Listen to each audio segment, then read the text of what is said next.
Welcome to Shukla Study Point. आप सभी का स्वागत है आपके अपने YouTube channel Shukla Study Point में। मैं शिवम शुक्ला आप सभी दोस्तों का हार्दिक स्वागत करता हूं।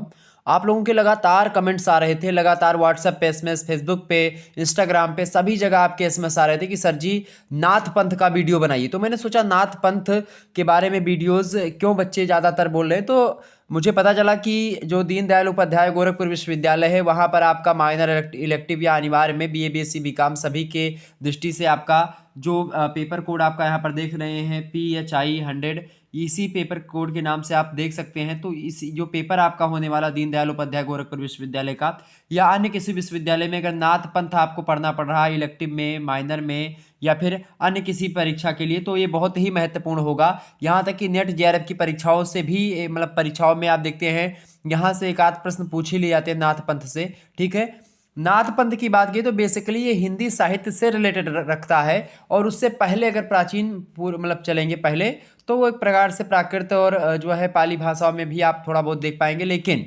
यहाँ पर खास करके नाथ पंथ की बात करी जा रही, तो नाथ पंथ में मुख्य रूप से नवनाथों के नाम हम जानते हैं, उनके बारे में चर्चा करेंगे। अलग अलग विद्वान नवनाथों में अलग अलग तरीके से बताते हैं। ठीक है, तो इन सभी चीज़ों के बारे में हम जानने का प्रयास करेंगे। जो है हम देखेंगे कि नवनाथ कौन कौन से हैं, डॉक्टर राम कुमार वर्मा भी बताते हैं। इसके अलावा गोरक्ष सिद्धांत में भी गोरक्ष सिद्धांत संग्रह एक है, तो उसमें भी नवनाथों के बारे में बताया गया है। तो तमाम सारे मुद्दों पर आज की वीडियो के माध्यम से चर्चा करेंगे।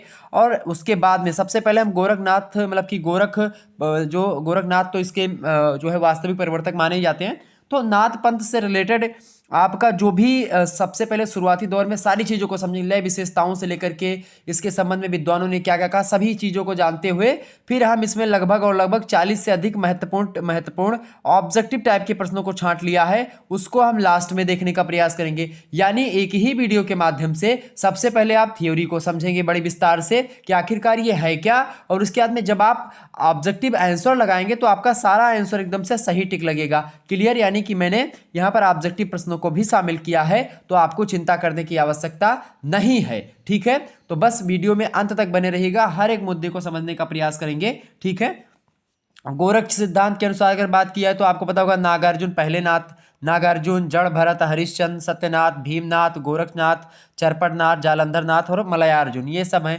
डॉक्टर राम कुमार वर्मा आदिनाथ, मत्स्येंद्रनाथ, गोरखनाथ, गहड़ीनाथ, चरपटनाथ और चौरंगीनाथ, ज्वालेंद्रनाथ, भरतुनाथ, गोपीचंदनाथ और खास करके चरपटनाथ को ही चरकानंद भी कहते हैं राम कुमार वर्मा। तो इन सभी चीज़ों के बारे में जानते हैं हम। एक बार पहले शुरुआती दौर समझते हैं, ये नाथ हैं क्या। आपको पता होगा हिंदी साहित्य में आपने पढ़ा होगा BA BSc बीकॉम सभी के लिए महत्वपूर्ण है, खास करके थर्ड सेमेस्टर के छात्र छात्राओं के लिए। सेकंड ईयर थर्ड सेमेस्टर में ये नाथ पंथ से आपके प्रश्न आने वाले हैं। ठीक है, तो सबसे पहले हम थोड़ा सा चीज़ों को जान लेते हैं कि आखिरकार ये है क्या। तो आपको बता दूं कि भगवान शंकर जी जो हैं उनके उपासक ग्रंथों की अगर बात किया तो उनके द्वारा जो साहित्य रचा गया है उनसे रिलेटेड रचा गया भगवान शंकर के को ध्यान में रखते हुए। और भगवान शंकर को खास करके आदिनाथ के नाम से भी जानते हैं। किस नाम से भाई? आदिनाथ के नाम से भगवान शंकर को जानते हैं। और जो है बाद में संतों ने कहा कि जो आदिनाथ थे नवनाथों मतलब कि नाथों में खास करके वो भगवान शंकर थे। ठीक है, ये बात ध्यान रखेंगे। और आप देखेंगे कि 84 सिद्धों की परंपरा आपने देखा होगा, सिद्ध साहित्य या सिद्ध मत, ये खास करके बेसिकली हिंदी साहित्य जब आप पढ़ते हैं, अभी में हम समझेंगे किन किन रूपों में इनका चीज़ हम देखते हैं। तो हिंदी साहित्य में मुख्य रूप से आपको देखने को मिलता है इन सभी के बारे में। तो हिंदी साहित्य में आदिकाल में जब आप वीर गाथा काल जिसको शुक्ला जी ने कहा है, उसी में वीरता से इतर भी कुछ रचनाएं लिखी जा रही थी, जिसमें आपको पता होगा जैसे कि जो है वीरता से इतर रचनाओं में जैसे कि आपके जो है 84 सिद्धों में या नाथ ग्रंथ में, तो ये सब एक प्रकार से ये जो है पारलौकिक ग्रंथ, लौकिक ग्रंथ और एक जो है जो आपका क्या बोलते हैं जो एक प्रकार से ढोला मारू दोहा, ये सब जो ग्रंथ हैं आपके, ये सब आदिकाल के ही ग्रंथ हैं। इसके अलावा जो वीरगाथा काल के 12 ग्रंथों पर शुक्ला जी ने चर्चा करी वो सब अलग बात है, जैसे कि पृथ्वीराज रासो, बीसल देव रासो। ठीक है, ये सब रचनाएं जो हैं ये सब अलग है, ये सब तो खास करके है ही। लेकिन इसके अलावा नाथ साहित्य भी आपको पढ़ना पड़ता है आदिकाल में ही, और सिद्ध साहित्य भी पढ़ना पड़ता है। क्लियर? तो उनके बारे में भी चर्चा करेंगे। जो है आपको पता होगा तमाम सारे विद्वान आते हैं, तो उन सभी का नाम आपको पता होगा। अब यहाँ पर हमको पढ़ना क्या है, नाथ साहित्य के बारे में, नाथ पंथ के बारे में। क्लियर? अच्छा, नाथ पंथ से रिलेटेड जो प्रश्न बनेंगे यहीं से आपके आने वाले हैं। हमने लास्ट में ऑब्जेक्टिव भी रखा तो उसको भी चर्चा करेंगे। क्लियर? चले, तो यह हिंदी साहित्य की एक शाखा है नाथ साहित्य, ठीक है। और सिद्ध साहित्य के बाद में आपका नाथ साहित्य आता है, ये बात भी आप ध्यान रखेंगे। और सिद्धों में आपको पता होगा 84 सिद्ध बड़े फेमस हैं, और ख़ास करके जो है सरहपा हो गए, सबरपा हो गए, ठीक है, लुइपा हो गए, ये सब से संबंधित हैं। डोम्भिपा हो गए, कान्हपा हो गए, ठीक है। प्रथम सिद्ध कवि जो है सरहपा है, हिंदी का प्रथम कवि भी इनको माना जाता है। तो ये सब हिंदी के नवनाथों के, जो नवनाथों की बात करें, ये भी हिंदी में ही रचनाएं खास करके इनकी आपको दिखाई पड़ेंगी, ठीक है। सबरपा का प्रसिद्ध ग्रंथ है एक चर्या पद, बड़ा फेमस ग्रंथ है, एग्जाम में हो सकता है आपके पूछ लिया जाए, ठीक है। सबरपा जो थे ये सरहपा के शिष्य थे, 780 में जन्म इनका माना जाता है सबरपा का। सरहपा जो थे ये खास करके जो है इनको सरोज वज्र के नाम से भी जानते हैं सरहपा को, राहुल भद्र भी कहा जाता है सरहपा को, ठीक है। दोहा कोश इनका रचना प्रसिद्ध है, 32 ग्रंथ इनके सरहपा के वैसे तो फेमस हैं, लेकिन उनमें से दोहा कोश जो है वो प्रसिद्ध है। और खास करके हिंदी साहित्य में सर्वप्रथम अगर चौपाई की बात की जाए, चौपाई और दोहा पद्धति का प्रयोग तो सबसे पहले सरहपा ने ही किया था, ठीक है। बच्चन सिंह ने सरहपा के बारे में कहा कि आक्रोश की भाषा का पहला प्रयोग सरहपा में ही दिखाई पड़ता है, बच्चन सिंह का कथन है। तो ये सब खास करके सिद्धों में आते हैं, और सिद्धों के बाद में आप देखते हैं कि नाथों की परंपरा आपकी प्रारंभ होती है। हजारी प्रसाद द्विवेदी कहते हैं कि नाथ पंथ या नाथ संप्रदाय के सिद्ध मत, सिद्ध मार्ग, योग संप्रदाय, अवधूत मत या अवधूत संप्रदाय इसको कहा जा सकता है। कबीर पुस्तक में आप देखें तो सारी चीजें हैं। तो नाथ साहित्य कहो, नाथ पंथ कहो, या एक प्रकार से नाथ संप्रदाय बोलो, मत बोलो, मतलब कि नाथ संप्रदाय के सिद्ध मत बोलो, या सिद्ध मार्ग, योग संप्रदाय, अवधूत मत या अवधूत संप्रदाय। आपसे पूछेगा ऑब्जेक्टिव में कि अवधूत संप्रदाय के नाम से कौन सा जो है संप्रदाय जाना जाता है, तो नाथ पंथ जाना जाता है। सिद्ध मत किसे कहते हैं, मतलब संप्रदाय का सिद्ध मत क्या कहते हैं, तो उसको नाथ पंथ ही कहा जाता है, क्लियर। तो योग मार्ग से रिलेटेड कौन है, तो ये है, ठीक है, नाथ पंथ के। आगे समझते थोड़ा सा। तो भगवान शिव के उपासक नाथों के द्वारा जो साहित्य रचा गया वही नाथ साहित्य कहलाता है। सबसे पहली बात, पंडित राहुल संकृत्यायन ने इन पर गहरा शोध भी किया है। पंडित राहुल संकृत्यायन की बात की जाए तो राहुल संकृत्यायन ने नाथ पंथ को सिद्धों की परंपरा का ही विकसित रूप माना है, कि जो सिद्ध लोग थे उन्हीं का विकास हुआ, उनमें जो सिद्धों में जो कमियां थी उन्हीं के विरोध में, उन्हीं कमियों को जो है खत्म करने के लिए आगे चल करके उसी मतलब नाथ साहित्य का विकास होता है। आप देखते हैं किसी किसी कमियों को लेकर के ही अलग अलग जो है पद या फिर अलग अलग पंथ का निर्माण होता है। तो सिद्धों की परंपरा का ही विकसित रूप जो है नाथ पंथ बताया जाता है, राहुल संकृत्यायन ने कहा। तो ऑब्जेक्टिव में आपसे प्रश्न यहीं पर पहला क्या बन गया कि नाथ पंथ की मतलब कि नाथ पंथ को सिद्धों की परंपरा का ही विकसित रूप माना है। किसने माना है, आपको ऑप्शन मिलेगा राहुल संकृत्यायन ने। तो किसने माना भैया, राहुल संकृत्यायन ने माना, सबसे पहली बात। हजारी प्रसाद द्विवेदी की बात की तो हजारी प्रसाद द्विवेदी ने नाथ पंथ या नाथ संप्रदाय के सिद्ध मत, ठीक है, सिद्ध मार्ग, योग संप्रदाय, अवधूत या अवधूत संप्रदाय के नाम से पुकारा है। तो ऑब्जेक्टिव में यहाँ से बहुत सारे प्रश्न बनेंगे कि जो है योग संप्रदाय जो है किससे रिलेटेड है, तो आपको यहाँ पर ऑप्शन मिलेगा नाथ पंथ, तो नाथ पंथ लगा दीजिएगा। अवधूत मत या फिर अवधूत संप्रदाय के नाम से कौन सा मत जाना जाता है, तो आप बताएंगे जो है नाथ संप्रदाय जाना था या नाथ पंथ जाना जाता है, क्लियर। तो एक प्रकार से थोड़ा सा ध्यान रखें, एक प्रश्न यहाँ से ऑब्जेक्टिव में आपका बनता है। वर्गीकरण की दृष्टि से अगर देखा जाए तो हिंदी के आदिकालीन साहित्य को हम 3 वर्गों में बांटते हैं। एक तो धार्मिक साहित्य है, एक लौकिक साहित्य है, एक इतर साहित्य है, ठीक है। धार्मिक साहित्य में आपको पता होगा यही सारी चीजें आ जाती हैं, ठीक है, नवनाथ सिद्ध साहित्य। तो नाथ साहित्य इसमें से धार्मिक साहित्य के वर्ग में आता है, सिद्ध साहित्य भी धार्मिक वर्ग में ही आता है, इसीलिए शुक्ला जी ने इसको हिंदी में उतना ज़्यादा महत्व नहीं प्रदान किया, इतना ज़्यादा वीरगाथा काल के जो 12 ग्रंथ हैं उनको प्रदान किया, क्लियर। तो ये धार्मिक साहित्य हैं, तो धार्मिक वर्ग में आते हैं नाथ साहित्य अपना, ठीक है, जिसको हमको पढ़ना है। और इस वर्ग में अन्य है सिद्ध साहित्य और जैन साहित्य। सिद्ध साहित्य जो मैंने आपको बताया कि 84 जो आपके सिद्धों की परंपरा में संध्या भाषा का प्रयोग करते थे, ये सारी चीज़ें मैंने आपको बताई है। और इसमें जो है 84 का नामों को शुक्ला जी ने 84 जो सिद्ध है इनके नाम को भी बताया था अपने ग्रंथ, जो उनका हिंदी साहित्य का इतिहास ग्रंथ है उसमें 84 सिद्धों के नाम भी बताए थे, कि जैसे कि लुइपा हो गए, लीलापा, विरूपा, डोम्भिया, सबरपा, सरहपा, कंकालीपा, मीनपा, गोरछपा, गौरंगीपा, बीणापा, शांतिपा, तंतिपा, चमरीपा, खंडगप्पा, नागार्जुन, कांडपा, कर्णरिपा, जो है थगनपा, नारोपा, सीलपा, तीलोपा, छत्रपा, भद्रपा, दोखधिम्पा, अजगिपा, कालम्पा, धोमभीपा, ककर्णपा, कमरिया,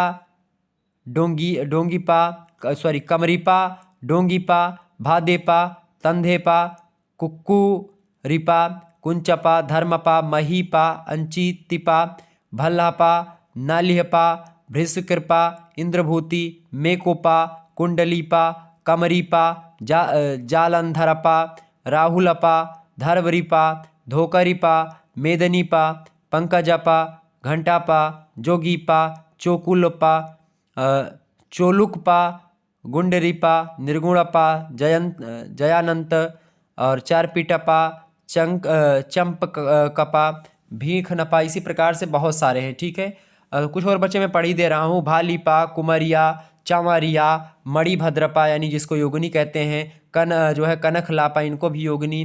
ठीक है, कल्पा, कंतालीपा, धहुरीपा, उधरीपा, कपलपा, किलपा, सागरमपा, सर्वभक्षपा, नागबोधिपा, दारिकपा, पुतलीपा, पनहपा, कोकलीपा, आनंगपा, लक्ष्मीकरा, समूदपा और भालीपा। ये सब जो हैं ये 84 सिद्ध हैं जो कि शुक्ला जी ने अपनी पुस्तक में बताया है। जब आप उनकी पुस्तक को पढ़ेंगे तो उसमें आपको मिल जाएगा।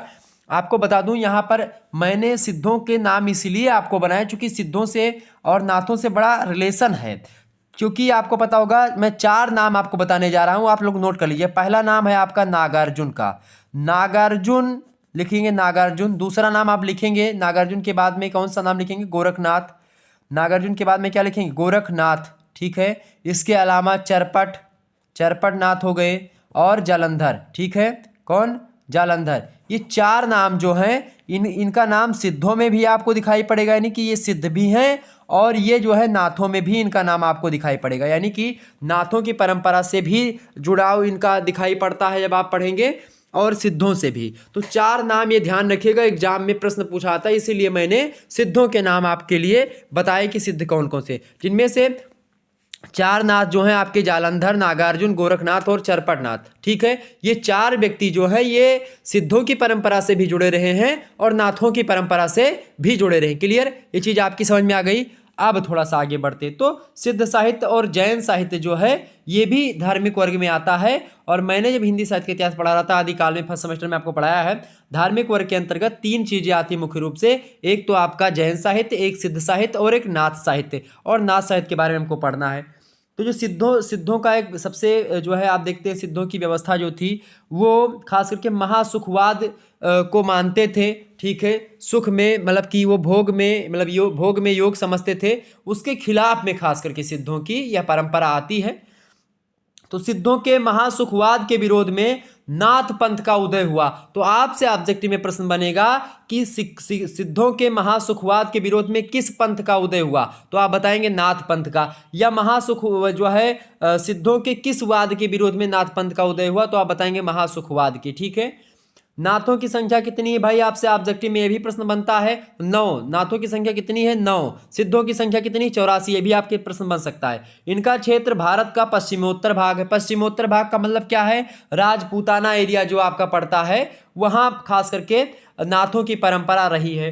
इन्होंने सिद्धों के द्वारा अपनाए गए जो पंचमकारों का है, पंचमकार, तो उनको नकार दिया इन्होंने। पंचमकारों को किसने नकारा? आपसे पूछेगा कि पंचमकारों के प्रणेता, तो आप बताएंगे सिद्ध। पंचमकारों को नहीं मानते हैं निम्न में से, तो आप बताएंगे नाथ पंथ वाले नहीं मानते हैं। ठीक है, नारी भोग का विरोध किया। किसने किया नारी विरोध का? तो सिद्धों के द्वारा जो नारी विरोध मतलब कि नारी भोग था, उस नारी विरोध मतलब कि नारी भोग का भी विरोध आप देखते हैं इसमें मिलेगा। ठीक है, नाथों में। और इन्होंने बाह्य आडंबर तथा वर्णाश्रम का भी विरोध किया। बाह्य आडंबर और वर्णाश्रम इनका भी विरोध किया। वर्णाश्रम आपको पता होगा, ब्राह्मणोस्य मुखामासीद बाहुराज्यान्यः कर्ता उरु तदस्यः पादाभ्याम शूद्रो अजायतः। तो वर्णाश्रम का विरोध किया। ब्राह्मण, क्षत्रिय, वैश्य, शूद्र, ये जो परंपरा है इसका विरोध भी नाथों ने किया। बाह्य आडंबर का विरोध किया। ये सब ध्यान रखेंगे, ऑब्जेक्टिव में प्रश्न पूछता है। और ये योग मार्ग और कृष्ण साधना, कृच्छ साधना, इनका अनुसरण किया। किसका? तो आपसे पूछेगा कृच्छ साधना का अनुसरण किसने किया? तो नाथों ने किया। आपसे पूछेगा योग मार्ग के प्रणेता, तो आप बताएंगे नाथ पंथ के लोग। ठीक है, क्लियर? नाथ पंथ के लोग ईश्वर को घट घटवासी मानते हैं। घट घटवासी मतलब कि हर जगह एक प्रकार से व्याप्त है। ये गुरु को ही ईश्वर मान लेते हैं। कौन? तो नाथ पंथ के लोग हैं, ये गुरु को ही ईश्वर मान लेते हैं। तो आपसे पूछेगा ऑब्जेक्टिव में प्रश्न कि कौन गुरु को ही ईश्वर मान लेते हैं? तो नाथ पंथ वाले गुरु को ही ईश्वर मान लेते हैं। क्लियर? नाथ में आप देखते हैं सर्वाधिक जो महत्वपूर्ण नाथों में नाम आता है उनका नाम है गोरखनाथ। गोरखनाथ बड़े फेमस व्यक्ति हैं खास करके नवनाथों में। और गोरखनाथ के नाथ पंथ का मूल आप देखते हैं ये बौद्धों की जो ब्रजयान शाखा है उसी से रिलेशन रखती है। 84 सिद्धों में गोरखनाथ जो है गोरछपा के नाम से भी जाने जाते हैं, ये बात भी ध्यान रखेंगे। तो आपसे ऑब्जेक्टिव में प्रश्न पूछता है कि सिद्धों में गोरखनाथ को किस नाम से जाना जाता है? तो गोरछपा को। और जितने भी सिद्ध आपके होंगे उनके लास्ट में पा लगेगा और नाथों में लास्ट में नाथ लगेगा। ये इससे आप पहचान लीजिएगा, ठीक है। कोई भी सिद्ध जो होगा उनके पीछे आपको पा मिलेगा, जैसे कि डोम्भीपा, सबरपा, बीरूपा, लीलापा, लुहीपा, गोरछपा, ठीक है। ये सब आप ध्यान रखिए। क्लियर? आगे बढ़ते हैं। और इनकी रचना जो है किसकी? गोरखनाथ की रचना है गोरखबाणी। गोरखबाणी जो है इसके नाम से प्रकाशित है। बाद में इसको प्रकाशित करवाया था पीताम्बर दत्त बर्थवाल ने। तो ये आपको पढ़ना पड़ेगा। ये ऑब्जेक्टिव में प्रश्न पूछता है कि गोरखबाणी पुस्तक का प्रकाशन या संपादन किसने किया? तो आप बताएंगे पीताम्बर दत्त बर्थवाल ने किया, ठीक है। तो इस साहित्य में सबसे बड़ी कमी यह रही है कि इसका मतलब कि रूखापन और गृहस्थ जीवन की उपेक्षा का भाव। ये लोग गृहस्थ जीवन की उपेक्षा करते हैं, गृहस्थ जीवन को इम्पोर्टेंट नहीं मानते हैं। और रूखापन एक प्रकार से इनके जीवन में मतलब सारी चीज़ें योग साधना में भोग की उसमें एक प्रकार से जो स्त्रियों के प्रति एक प्रकार से आप देखते हैं उनके प्रति झुकाव ना होना। और खास करके जहाँ सिद्धों की परंपरा में भोग को योग समझते थे वहीं पर यहाँ पर उसको त्याग करके महासुखवाद को खत्म करके एक प्रकार से एक नीरसता, एक रूखेपन का एक प्रकार से आपके समझ नाथ पंथ के रूप में उभर करके आता है। योग साधना पर बल दिया खूब ज़्यादा, ठीक है। तो इसीलिए गृहस्थ जीवन की भी उपेक्षा इसमें आपको दिखती है। गृहस्थ में कुछ नहीं रखा है इस प्रकार से। जबकि आप देखते हैं वेदों में गृहस्थ को बहुत बड़ी चीज़ें, पुराणों में जो ब्राह्मण ग्रंथ है उसमें गृहस्थ आश्रम सबसे बड़ा आश्रम है। 4 आश्रम जो आपके हैं, ब्रह्मचर्य आश्रम, गृहस्थ आश्रम, वानप्रस्थ आश्रम और संन्यास आश्रम, इनमें सबसे बेस्ट जो आश्रम आपका होता है, सबसे अच्छा आश्रम वो गृहस्थ आश्रम होता है। सबसे पावरफुल और सबसे प्रमुख जो आश्रम है वो गृहस्थ आश्रम है। जबकि नाथों ने क्या किया? गृहस्थ आश्रम की उपेक्षा की और इसके कारण से आप देखते रूखापन सा जीवन में लगने लगा। तो ये चीज़ एक प्रकार से क्या होती है, ये इसकी कमी सबसे बड़ी रही। तो आपसे पूछेगा कि नाथ पंथ की सबसे बड़ी कमी क्या रही? तो रूखापन और गृहस्थ जीवन की उपेक्षा। क्लियर? आगे थोड़ा सा और चीज़ों को जानने का प्रयास करते हैं ताकि आपसे एक भी प्रश्न ना छूटे। मैं सोच रहा हूं कि एक वीडियो के माध्यम से आप उन तमाम सारी चीज़ों को जाने जो आपको नहीं पता है। क्लियर? यह वीडियो 2 से 3 बार देख लीजिएगा, सारा डाउट आपका क्लियर हो जाएगा। नाथ संप्रदाय की बात की जाए बाबू, तो नाथ संप्रदाय आप देखेंगे, नाथ संप्रदाय का उल्लेख विभिन्न क्षेत्र के ग्रंथों में मिलता है। अब किन किन क्षेत्र के ग्रंथों में मिलता है थोड़ा सा इस पर भी हम अपनी पैनी नज़र डालेंगे। जैसे कि योग शास्त्र में जैसे हठ योग आप देखते हैं तो हठ योग में आपको नाथ संप्रदाय के बारे में जानकारी मिलेगी। इसके अलावा तंत्रों में जैसे कि अवधूत मत या सिद्ध मत में आपको मिलेगा, ठीक है, नाथों के बारे में वर्णन। इसके अलावा आयुर्वेद में भी आपको नाथों के बारे में वर्णन मिलेगा। रसायन चिकित्सा से रिलेटेड है आयुर्वेद, तो उसमें आपको मिलेगा नाथों के बारे में वर्णन। बौद्ध अध्ययन में आपका सहजयान तिब्बती परंपरा, इसमें 84 सिद्ध हैं, उसमें भी आपको जो बौद्ध अध्ययन है उसमें भी आपको नाथों के बारे में पता चलता है। इसके अलावा हिंदी जब आप पढ़ते हैं खास करके हिंदी साहित्य, तो हिंदी साहित्य में आदिकाल के कवियों के रूप में नवनाथों के बारे में आपको चर्चा मिलती है। और खास करके जिनके बारे में गोरक्ष सिद्धांत में आपको मिलेगा, डॉक्टर राम कुमार वर्मा ने नवनाथों के बारे में बताया। तो ये सब थोड़ा ध्यान रखेंगे। क्लियर? अब थोड़ा सा हम समझ देंगे शुरुआत के जो यौगिक ग्रंथ हैं उनमें नाथ सिद्ध किस प्रकार से बताया गया और नाथ सिद्ध के बारे में किस प्रकार से चीज़ों के बारे में बताया गया है। तो यौगिक ग्रंथों में नाथ सिद्धों के बारे में जो बताया गया, नाथ सिद्ध क्या थे, तो हठ प्रदीपिका के लेखक हैं, उनका नाम है स्वात्माराम। स्वात्माराम जी की बात किए तो ये प्रश्न आपसे एग्जाम में प्रश्न पूछेगा कि हठ प्रदीपिका के लेखक कौन है। तो आप ध्यान रखिए स्वात्माराम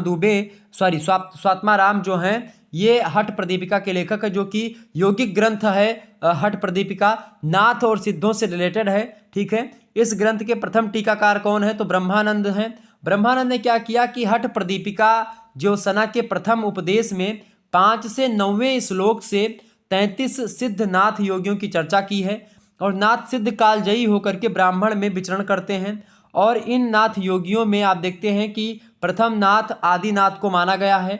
आदिनाथ को बाद में आकर के जो हिंदी के कवि ये लोग भगवान शंकर के नाम से जानते हैं, ठीक है। तो आदिनाथ ही कौन है? भगवान शंकर हैं, जो स्वयं शिव ही हैं, जिन्होंने हठ योग की विद्या प्रदान की और जो राजयोग की प्राप्ति में सीढ़ी के समान है। मतलब बिना जो है आदिनाथ के हठ योग या राजयोग की प्राप्ति नहीं हो सकती। इसके प्राप्ति के लिए एक सीढ़ी का काम आपको करना पड़ेगा, वो भगवान शंकर यानी कि आदि गुरु शिव जी हैं, ठीक है। तो ये योगियों में खास करके प्रथम नाथ कौन है? आदिनाथ है। क्लियर? आगे बढ़ते हैं।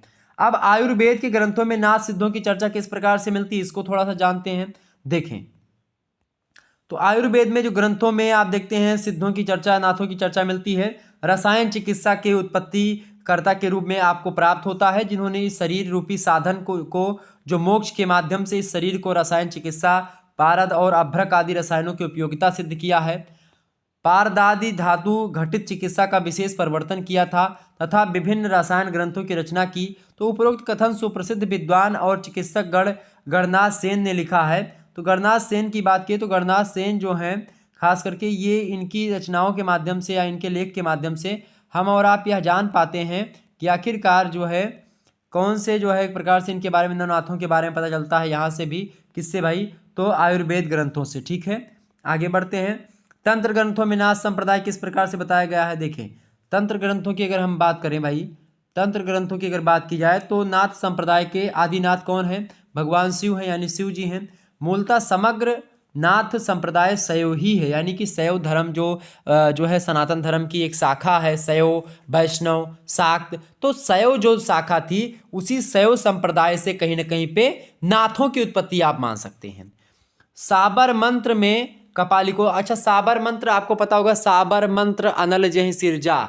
साबर मंत्र एक प्रकार से जो है साबर मंत्र माने होते भगवान श्री राम, मतलब कि वैसे तो तुलसीदास जी ने भगवान श्री राम का नाम बताया, तो साबर मंत्र एक मतलब जो एक प्रकार सिद्ध हो जाए आपका एक प्रकार से ऐसा मंत्र। तो साबर मंत्र में कपालिकों के 12 मतलब आचार्यों की चर्चा, साबर मंत्र एक रचना भी है, तो उस रचना में कपालिकों के 12 आचार्यों की चर्चा भी मिलती है। 12 आचार्य कौन कौन से कपालिकों के, उनको जानते हैं। उसमें आदिनाथ का नाम पहले आता है, फिर अनादिनाथ, काल, वीरनाथ मतलब वीरनाथ, महाकाल आदि जो नाथ मार्ग के प्रधान आचार्य माने जाते हैं। आदिनाथ, अनादिनाथ, कालनाथ, वीरनाथ, महाकालनाथ, तो ये सब, ठीक है। और नाथों ने ही तंत्र ग्रंथों की रचना करी है, ऐसा भी पता चलता है। क्लियर? नित्य जो है नित्या तंत्र में शिव ने कहा है, मतलब कि जो आदिनाथ हैं, तो नित्यानंद में शिव ने कहा कि नव नार्थो जड़ भरत मत्स्येंद्रनाथ, गोरक्षनाथ, सत्यनाथ, चरपटनाथ, जालंधरनाथ, नागार्जुन आदि ने ही तंत्रों का प्रचार किया। ऐसा नित्या तंत्र में शिव ने कहा है क्या? कि नवनार्थो जड़ भरत, नवनार्थो जड़ भरत, मत्स्येंद्रनाथ, गोरक्षनाथ, सत्यनाथ, चरपटनाथ, जालंधरनाथ, नागार्जुन, ये ही जो है इन्होंने, ये नौ नाथ हैं जो आपके समक्ष लिखे हुए हैं, इन्होंने तंत्रों का क्या किया? प्रचार किया। इसके बाद में जो है जो बौद्ध अध्ययन में आप देखते हैं नाथ सिद्धों के बारे में जानकारी मिलती है, उसको थोड़ा सा हम जानेंगे। खास करके जब आप बौद्ध ग्रंथ को उठाएंगे तो बौद्धों में आपको पता चलेगा, देखें बौद्धों में जो आपको पता चलेगा भाई, बौद्ध अध्ययन में नाथ सिद्ध जो हैं 84 सिद्धों का नाम आपको मिलता है।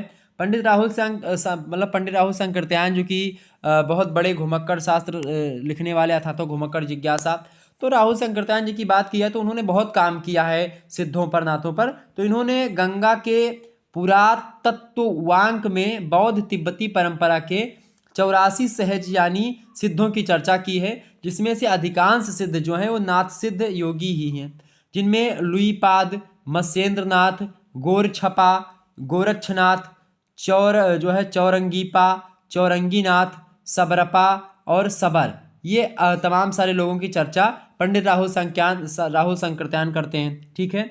अब हिंदी में नवनाथों की बात हम देखें, हिंदी में किस प्रकार से नाथों के बारे में चर्चा हमको मिलती है, ये भी जानना परम आवश्यक है। देखें तो हिंदी में नाथ सिद्ध की बात की जाए तो हिंदी साहित्य में आदिकाल के कवियों में नाथ सिद्धों की चर्चा मिलती है। अपभ्रंश अवहट्ट भाषाओं की रचनाएं मिलती हैं जो हिंदी की प्रारंभिक काल की रचनाएं हैं। आप देखते हैं जो बौद्ध ग्रंथ या जैन ग्रंथ रहे हैं पाली प्राकृत में, वहाँ से ही धीरे धीरे करके नाथों और इनकी जो है सिद्धों की परंपरा धीरे धीरे जुड़ती रही, और ये अपभ्रंश में जाकर के आकर के ज़्यादा उभरते हैं। अपभ्रंश और जो पुरानी हिंदी बोलते हैं जिसको लोग, वहाँ पर इनका नाम ज़्यादा फेमस है। तो जो हिंदी की प्रारंभिक काल की हैं और इनकी रचनाओं में पाखंडों, आडंबरों, इन सभी का विरोध किया गया है। और इसके अलावा चित्त यानी चित्त हो गया, मन हो गया, आत्मा, योग, धैर्य, मोक्ष, इन सभी चीज़ों का समावेश किया गया है। और साहित्य में जागृति काल की महत्वपूर्ण रचनाएं मानी जाती हैं ये सब, जो जनमानस को योग की शिक्षा देती हैं, जन कल्याण के बारे में बताती हैं, जागरूकता प्रदान करती हैं। तो इसीलिए आप देखते हैं हिंदी में नवनाथों 84 सिद्धों के बारे में आपको पता चलता है। और 84 सिद्धों में फेमस नाम है सरहपा का, सबरपा का, लुइपा का, डोम्भिपा का और कन्हापा का है। क्लियर, ये बात ध्यान रखेंगे। जो है जलंधरपा के शिष्य थे कान्हापा, ठीक है। विरूपा के शिष्य थे डोम्भिपा, सबरपा के शिष्य थे लुइपा। लुइपा जो थे खास करके ये सबरपा के शिष्य थे। सबरपा जो शिष्य थे वो सरहपा के शिष्य थे, और प्रथम सिद्ध कवि जो थे वो सरहपा ही थे। ये बात ध्यान रखेंगे। अब इस मत के कथन में यानी कि नवनाथों के मत के कथन में अगर देखा जाए तो यहाँ पर थोड़ी सी हम चीज़ों को और जानने का प्रयास करेंगे।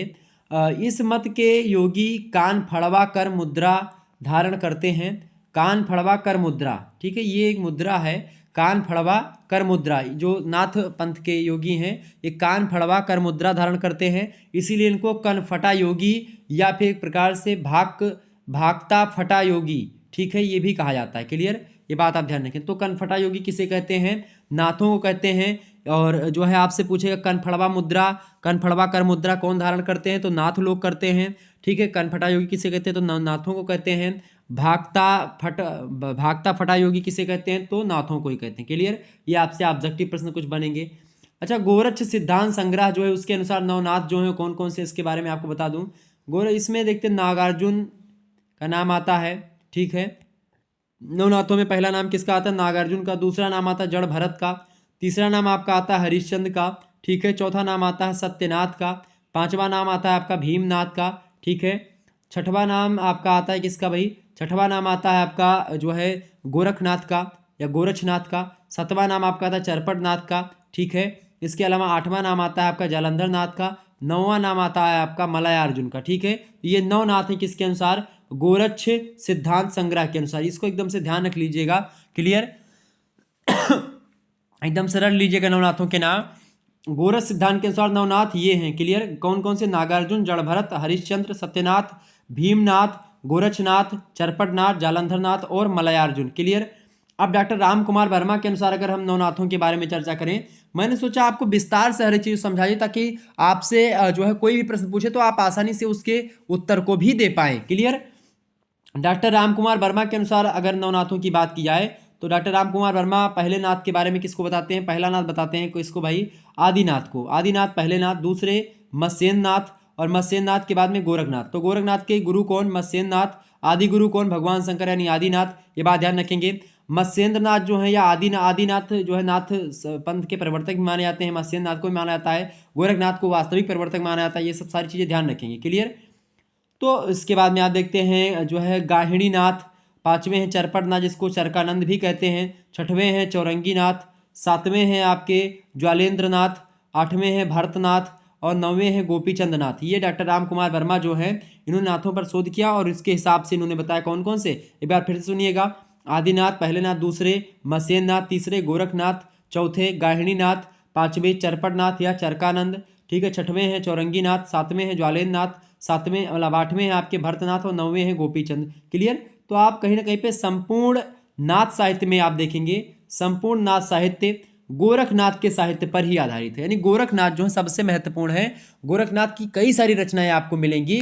गोरखनाथ की बात किया तो गोरखनाथ बड़े ही, ये गोरखनाथ वैसे मत्स्येंद्र नाथ के शिष्य थे और इनको लेकर के विवाद भी है कि ये कब का समय इनका रहा, इसको लेकर के विद्वानों में मतभेद है। अभी हम आगे चल करके चर्चा करेंगे कि राहुल शंकरत्यान ने इनका समय कब से कब तक माना है, हजारी प्रसाद द्विवेदी ने कब से कब तक माना है, पीताम्बर दत्त बर्थवाल जो कि गोरखवाणी के संपादक हैं उन्होंने कब से कब तक माना है, और आचार्य रामचंद्र शुक्ला और राम कुमार वर्मा का एक ही मत है 13वीं शताब्दी। तो वो उन्होंने क्या कहा, तो इन सभी चीज़ों के बारे में जानेंगे। और मिश्र बंधुओं ने तो इनको हिंदी का प्रथम लेखक तक कह दिया। तो आपसे ऑब्जेक्टिव में प्रश्न पूछता है कि गोरखनाथ को हिंदी का प्रथम गद्य लेखक किसने कहा, तो मिश्र बंधुओं ने कहा। ये बात आप ध्यान रखेंगे। क्लियर। और गोरखनाथ के 14 ग्रंथों को प्रमाणिक मान करके गोरखबानी का संपादन किसने किया था? तो डॉक्टर पीताम्बर दत्त बर्थवाल ने किया था। क्लियर? आइए हम इन सभी चीज़ों पर चर्चा करने का प्रयास करते हैं।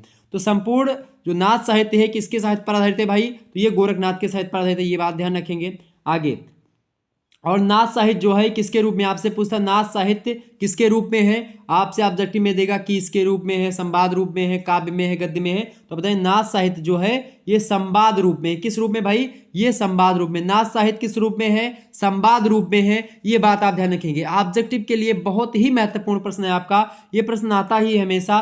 नाथ साहित्य किस रूप में है? तो संवाद रूप में है। क्लियर? देखें, मत्स्येंद्रनाथ, मच्छेंद्रनाथ या तथा गोरक्षनाथ या गोरखनाथ सिद्धों में भी गिने जाते हैं। क्लियर? ये मैंने आपको बताया था चार, नागार्जुन, गोरखनाथ, चरपटनाथ और जालंधर।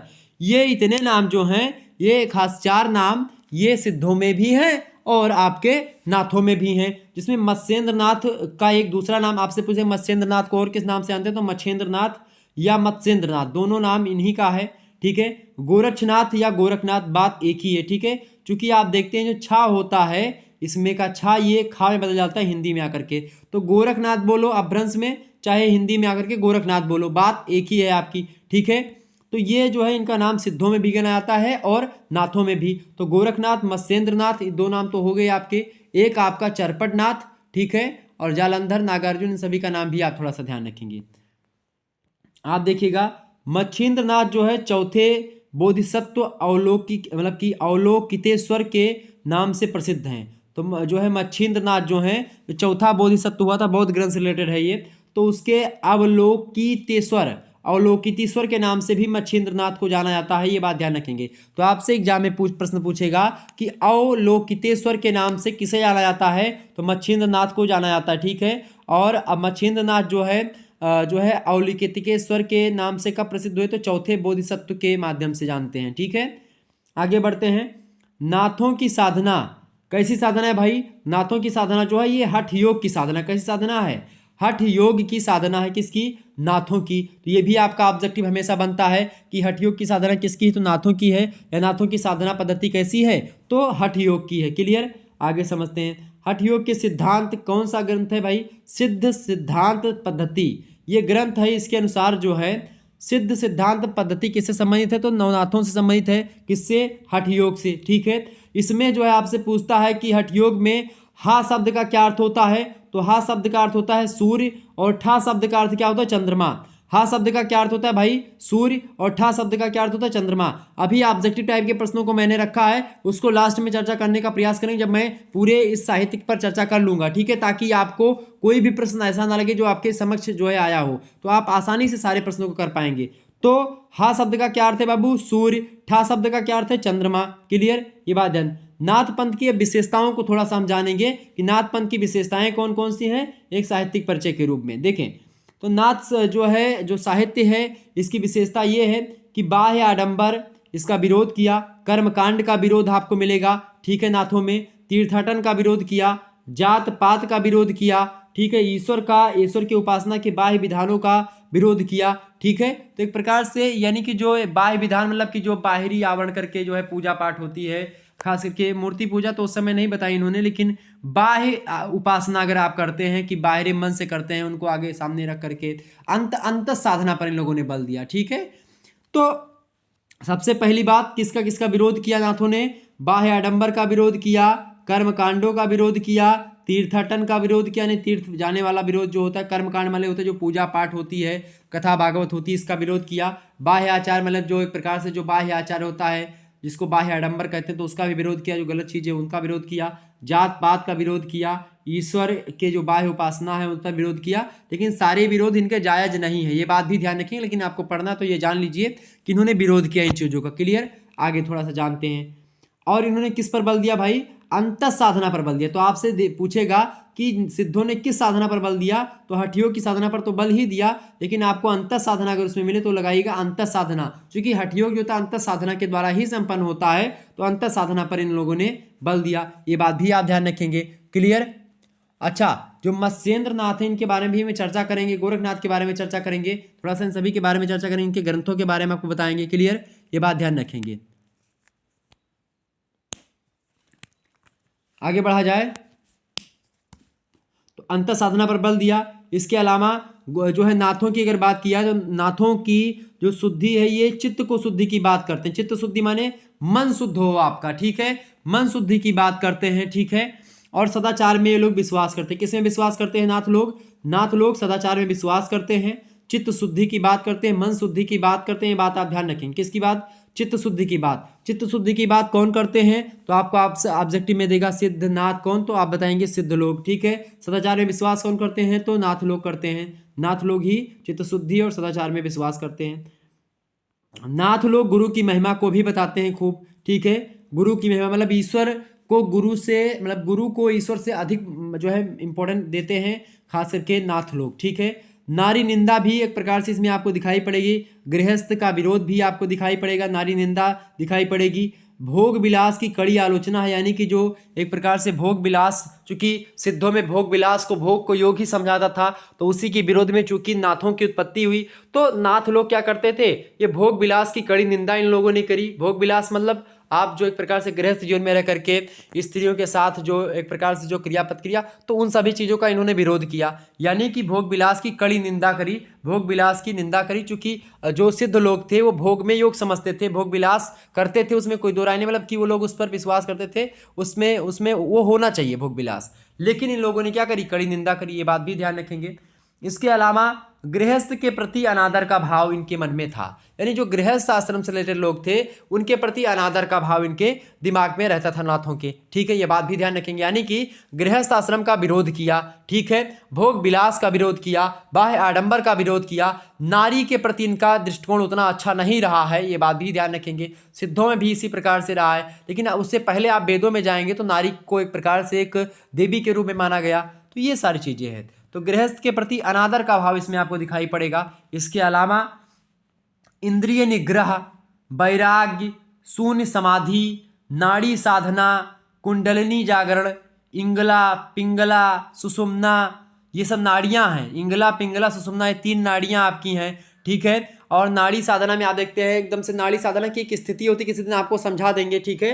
तो इंद्रिय निग्रह, वैराग्य, शून्य समाधि, नाड़ी साधना, कुंडलिनी जागरण, इंगला पिंगला सुषुम्ना, और इसके अलावा 60 चक्र, 60 चक्र का एक जो है वर्णन होता है, उसके बारे में, मतलब 60 चक्र के माध्यम से इन्होंने क्या किया? साधना पर बल दिया। ये बात ध्यान है। किस पर बल दिया भाई?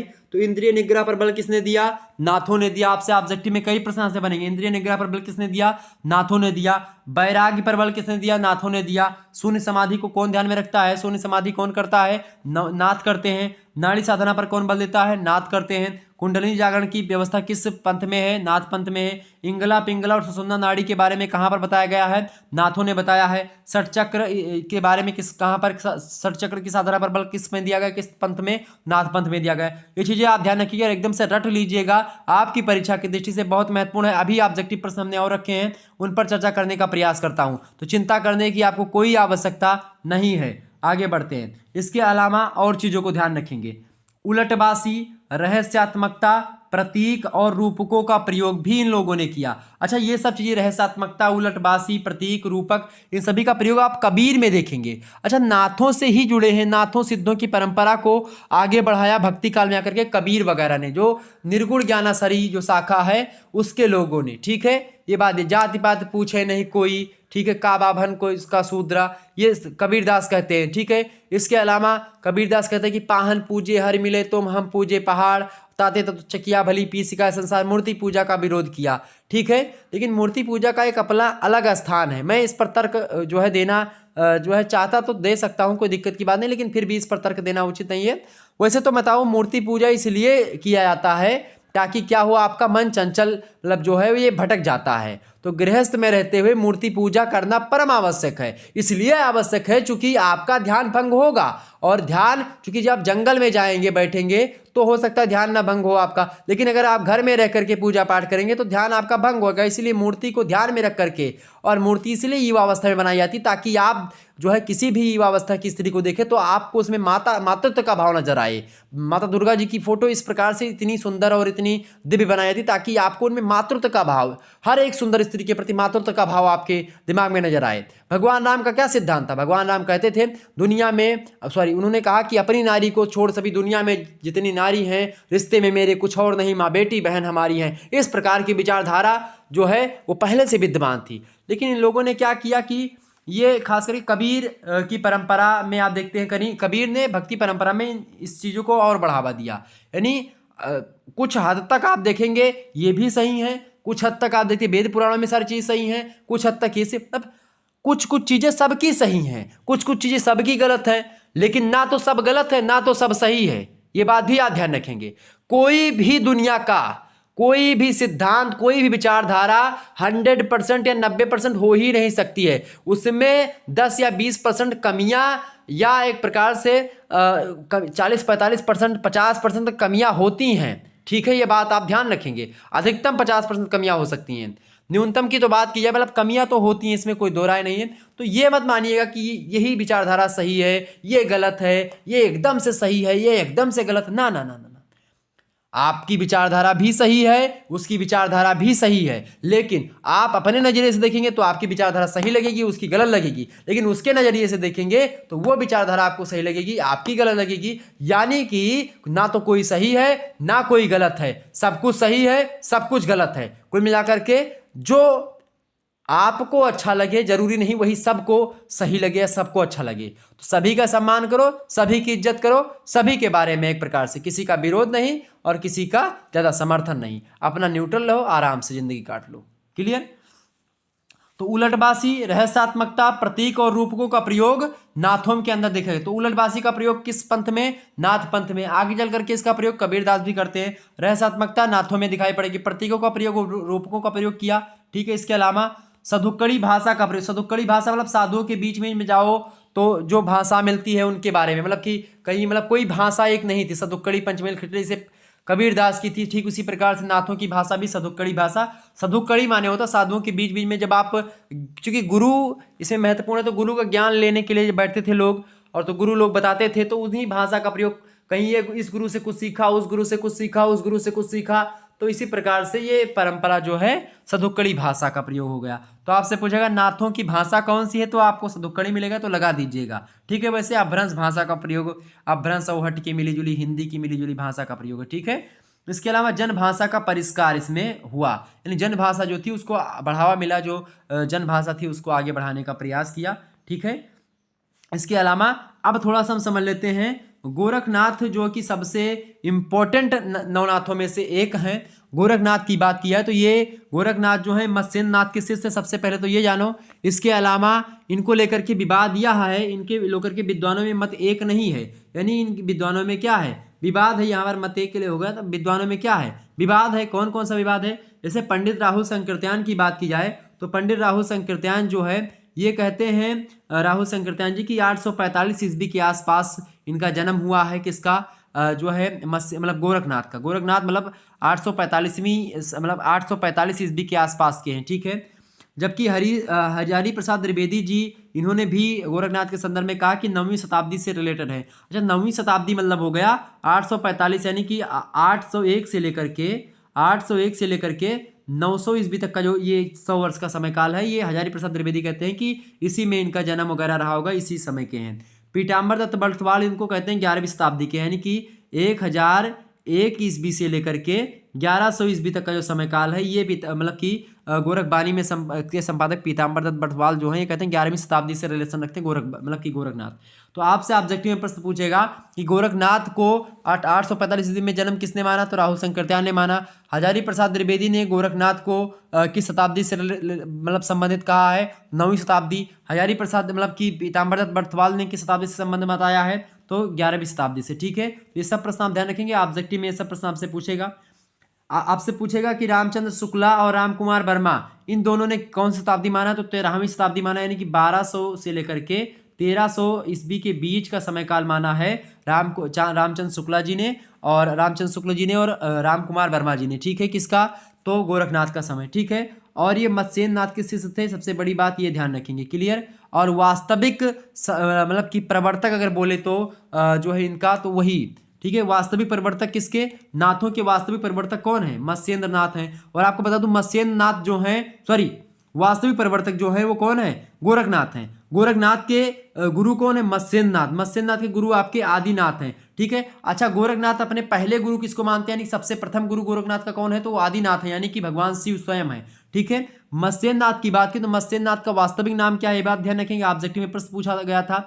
तो मत्स्येंद्रनाथ का वास्तविक नाम है विष्णु शर्मा। क्या नाम है इनका वास्तविक नाम भैया? इनका नाम है विष्णु शर्मा, ठीक है। मत्स्येंद्रनाथ का वास्तविक नाम क्या है? विष्णु शर्मा। और इनकी संस्कृत जो है रचना जो है उसका नाम है काल ज्ञान निर्णय। आपसे ऑब्जेक्टिव में प्रश्न पूछेगा कि काल ज्ञान निर्णय किसकी रचना है? तो विष्णु शर्मा की, यानी कि मत्स्येंद्रनाथ की रचना है, ठीक है। मत्स्येंद्रनाथ कौन है? ये गोरखनाथ के गुरु हैं, ठीक है, क्लियर। और दूसरे नाथ हैं ये, आदिनाथ के बाद में मत्स्येंद्रनाथ का नाम आता है। और आपसे पूछेगा काल ज्ञान निर्णय जो कि मत्स्येंद्रनाथ की रचना है, ठीक है, इसका संपादन किसने किया? तो इसका संपादन किया था प्रबोध चंद्र बागची ने। किसने किया था? प्रबोध चंद्र बागची ने किया था। यह भी आपसे ऑब्जेक्टिव में प्रश्न पूछा जाता है, क्लियर। आगे बढ़ते हैं।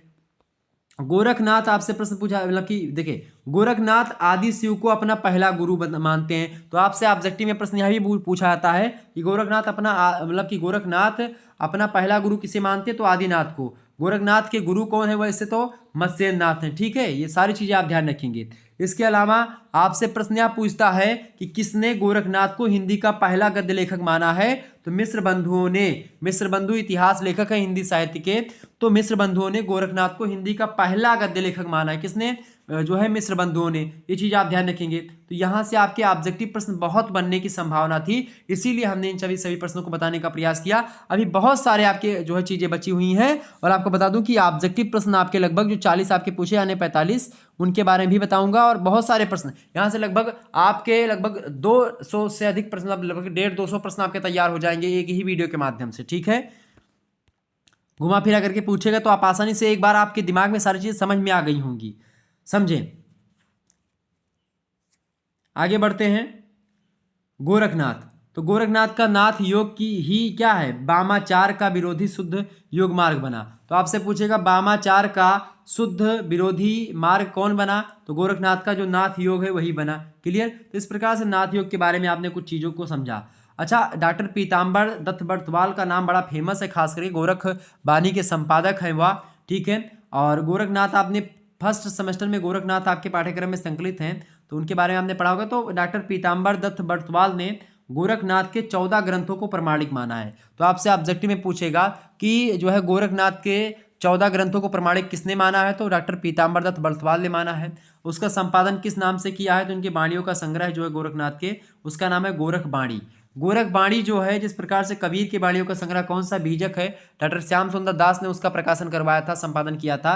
ठीक इसी प्रकार से डॉक्टर पीताम्बर दत्त बर्तवाल, ठीक है, ये गोरखनाथ की जो 14 ग्रंथ हैं, 14 रचनाएं हैं, उनको जो है गोरख बानी नाम से प्रकाशित करवाया 1930 ईस्वी में, ठीक है। और यह ग्रंथ जो 14 ग्रंथ से मिलकर के बना है गोरख बानी, ठीक है।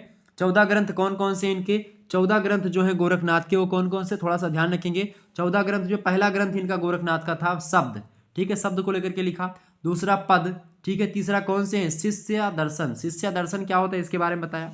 चौथा ग्रंथ इनका है जो है प्राण संकली, ठीक है। पांचवा इनका कौन सा है? नरवय बोध। पांचवा ग्रंथ कौन सा है भाई इनका? नरवय बोध जो है इनका पांचवा ग्रंथ है। इसके अलावा छठवा कौन सा है? आत्मबोध। आत्मबोध जो है इनका छठवा ग्रंथ है। इसके अलावा सातवां है अभय या मात्रा। अभय मात्रा योग इनका सातवां जो है ग्रंथ है। आठवां ग्रंथ जो इनका है 15 तिथि। तो ये सारे ग्रंथ आप ध्यान रख लीजिएगा। ऑब्जेक्टिव में इन ग्रंथों से आपसे लगभग 4 से 5 प्रश्न आपसे एग्जाम में पूछे जाएंगे ऑब्जेक्टिव में, तो इन प्रश्नों के आप ध्यान रखेंगे। 9वां आपका क्या है? सप्तवार। और 10वां ग्रंथ कौन सा है? मच्छिंद्र गोरख बोध। किसकी रचना है? मच्छिंद्र गोरख बोध, ये गोरखनाथ की रचना है, ठीक है। रोमावली किसकी रचना है? गोरखनाथ की रचना है। ज्ञान तिलक के लेखक कौन है? गोरखनाथ। ऐसे प्रश्न आपसे पूछेगा। निम्न में से गोरखनाथ की रचना कौन सी है? तो बताएंगे ज्ञान चौतीसा। ज्ञान चौतीसा किसकी रचना है? गोरखनाथ की, क्लियर। पंच मात्रा किसकी रचना है भाई? गोरखनाथ की। तो ये 14 क्वेश्चन आपके वैसे तैयार हो गई यहीं से 14 रचनाओं से इनके। एक बार फिर से इनकी रचनाओं को सुनिएगा। कौन सी रचना? शब्द, पद, शिष्यादर्शन, प्राण संकली, ठीक है, नरवय बोध, आत्मबोध, अभय मात्रा योग, 15 तिथि, सप्तवार, मच्छिंद्र गोरख बोध, रोमावली, ज्ञान तिलक, ज्ञान चौतीसा, पंचमात्रा, ये 14 ग्रंथ जो हैं ये 14 ग्रंथ प्रमाणिक ग्रंथ, चूंकि गोरखनाथ की जो 14 प्रमाणिक ग्रंथ है वो यही हैं। किसने प्रमाणित किया? डॉक्टर पीताम्बर दत्त बर्थवाल ने इनका संपादन करवाया गोरखबानी शीर्षक से। ठीक है, कब करवाया? 1930 में। तो ये सब भी प्रश्न आपसे पूछ सकता है। इस प्रकार से आपके बहुत सारे चीज़ों को मैंने यहाँ पर बता दिया। आगे और चीज़ों को समझने का प्रयास करेंगे, और गोरखनाथ के कुछ संस्कृत के भी ग्रंथ हैं, उनके बारे में भी जानने का हम प्रयास करेंगे। ठीक है, जो इनके अभी ऑब्जेक्टिव प्रश्न आपके बचे हुए हैं, आप लोग उसके लिए तैयार हो जाइएगा। ठीक है, इनके संस्कृत ग्रंथ जो हैं, संस्कृत भाषा में जो ग्रंथ लिखे गए हैं, उनके बारे में भी हम चर्चा करेंगे। संस्कृत ग्रंथ कौन कौन से? सिद्ध सिद्धांत पद्धति। सिद्ध सिद्धांत पद्धति किसकी रचना भाई? सिद्ध सिद्धांत पद्धति जो है, ये रचना है बाबू किसकी? ये रचना है आपके संस्कृत भाषा में लिखी गई रचना है किसकी? गोरखनाथ की। दूसरी रचना है इनकी विवेक मार्तंड। विवेक मार्तंड किसकी रचना है? गोरखनाथ की रचना है। ठीक है, किस भाषा में? संस्कृत भाषा में। तीसरी रचना इनकी है संस्कृत भाषा की शक्ति संगम तंत्र, किसकी? गोरखनाथ की। चौथी रचना संस्कृत भाषा की निरंजन पुराण, किसकी? गोरखनाथ की रचना निरंजन पुराण। ठीक है, पांचवी रचना जो है गोरखनाथ की कौन सी भाई? बैराट पुरुष। बैराट पुरुष इनकी अगली रचना है, ये बात भी आप ध्यान रखेंगे, किसकी? गोरखनाथ की। पांचवी रचना संस्कृत की। छठवीं रचना है गोरक्ष शतक। गोरक्ष शतक जो है ये भी गोरखनाथ की ही रचना है। इसके अलावा योग सिद्धांत पद्धति सातवीं रचना संस्कृत भाषा में लिखी गई इनकी। और आठवीं रचना जो है गोरखनाथ की लिखी गई संस्कृत में योग चिंतामणि। ये सारी रचनाएं जो हैं ये संस्कृत भाषा में लिखी गई रचनाएं हैं जो कि गोरखनाथ की। एक बार फिर से सुनिएगा इन रचनाओं के बारे में ताकि आपको ये रचनाएं याद रहें। ठीक है, ऑब्जेक्टिव में यहाँ से लगभग 1 से 2 प्रश्न आपके आने वाले, लगभग आपके गोरखनाथ की रचनाओं से 5 से 6 प्रश्न आपके तैयार होने हैं। तो ये बात एकदम से रख लीजिएगा। प्रश्न क्या है? सिद्ध सिद्धांत पद्धति गोरखनाथ, विवेक मार्तंड गोरखनाथ, शक्ति संगम तंत्र गोरखनाथ, निरंजन पुराण गोरखनाथ, बैराट पुराण गोरखनाथ, गोरक्ष शतक गोरखनाथ, योग सिद्धांत पद्धति गोरखनाथ, योग चिंतामणि गोरखनाथ। ये सब संस्कृत के हैं। आपसे ऑब्जेक्टिव में ऐसा भी प्रश्न पूछ सकता है कि निम्न में से गोरखनाथ की कौन सी रचना हिंदी की है, या कौन सी रचना हिंदी में है, या कौन सी रचना संस्कृत में है। ठीक है, तो उसमें एक रचना ये दे देगा, बाकी 3 हिंदी वाली रख देगा। ठीक है, तो आप ये संस्कृत की रचनाओं का नाम ध्यान रख लीजिएगा। आगे देखते हैं थोड़ा सा हजारी प्रसाद द्विवेदी जी के बारे में, कुछ उनका कथन है। तो हजारी प्रसाद द्विवेदी ने इनकी 28 पुस्तकों का उल्लेख किया। किसकी? तो आपसे पूछेगा गोरखनाथ की 28 पुस्तकों का वर्णन या उल्लेख किसने किया है? तो 28 पुस्तकों का उल्लेख हजारी प्रसाद द्विवेदी ने किया है। आपसे आप पूछेगा कि आचार्य हजारी प्रसाद द्विवेदी ने गोरखनाथ की कितनी पुस्तकों का उल्लेख किया है? तो आप बताएंगे 28 पुस्तकों का उल्लेख किया है। तो किसी भी प्रकार से आपसे घुमा फिरा करके प्रश्न पूछे तो आप आसानी से कर पाएंगे। ठीक है, आगे बढ़ते हैं। गोरखनाथ का मुख्य स्थान कहाँ पर था? आपसे ये भी प्रश्न बन सकता है। तो आप बताएंगे गोरखनाथ का जो मुख्य स्थान है ये गोरखपुर था। ठीक है, कौन सा स्थान? गोरखपुर। क्लियर? गोरखपुर आप सभी लोग जानते हैं कि नहीं? बिल्कुल जानते होंगे गोरखपुर। ठीक है, आगे बढ़ते हैं।